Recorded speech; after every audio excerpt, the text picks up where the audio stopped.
The reason nobody can figure out what this song is about is because it's not really about anything. Okay, it's inspired by something, but nothing so interesting as the meanings people have given it themselves. And this one is a video request from Julia. Thank you so much, Julia, and as always, link is in the description if you want to suggest your own topic. And this is a great choice. We're looking at 25 or 6 to 4 by Chicago, how it was written and what it's about. And how did it come to take on a life much bigger than itself?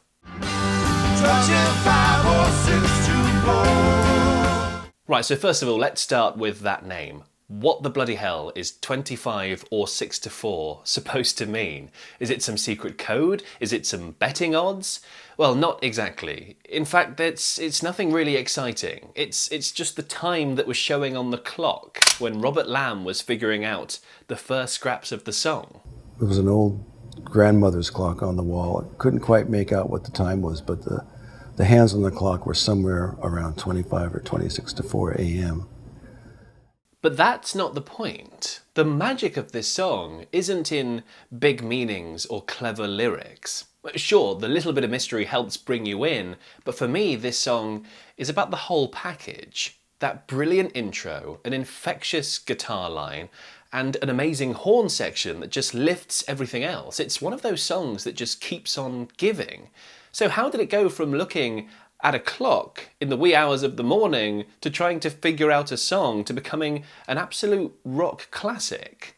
Well, as we've already learned, it started out as a late night writing session, or even less than that really. In the late 60s, Chicago moved from Chicago to LA, and they managed to score a gig as the house band for the legendary Whiskey A Go-Go. They opened up for acts like Janis Joplin and The Doors and Jimi Hendrix, which was a really handy spot to be in. And it was after a night at the Whiskey that 25 or 6 to 4 tentatively came into being.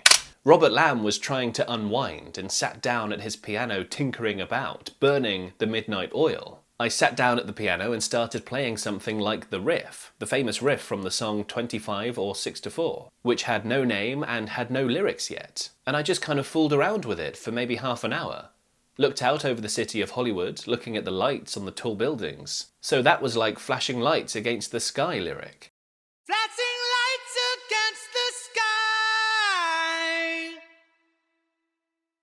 Giving up, I close my eyes. And next came the clock on the wall bit that we've already heard. And in fact, these lyrics were meant as just a placeholder until he could really sit down and figure it out. But in the end, they ended up staying. 25 or 6 to 4 is a song about writing a song.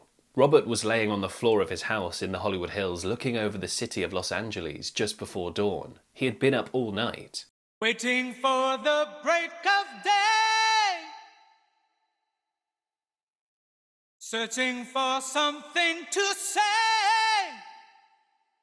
Lamb brought the song to the band at rehearsal the next day at the Whiskey. Not a bad rehearsal space, let's be honest, and everything started coming together. So we get it, the lyrics are nothing mystical or complicated, but they don't need to be when the music is this good.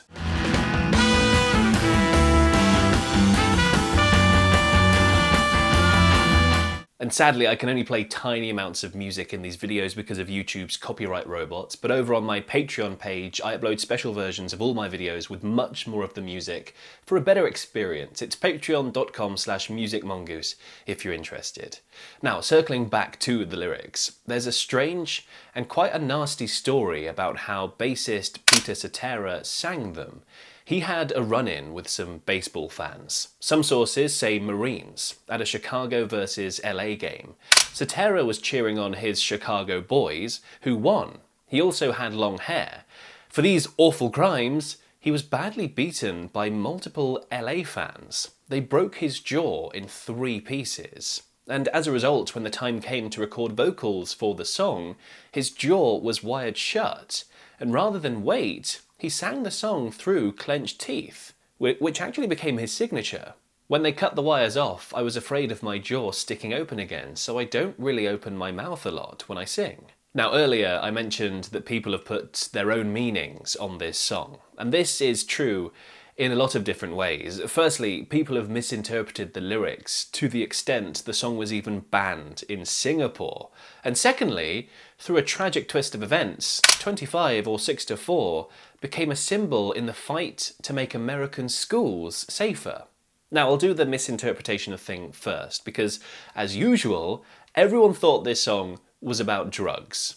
But to be fair, this is pretty understandable. I mean, for a start, this was a rock band in the late 60s. Drugs were pretty much synonymous. People thought the 25 in the title referred to LSD 25, which is another name for LSD, or acid.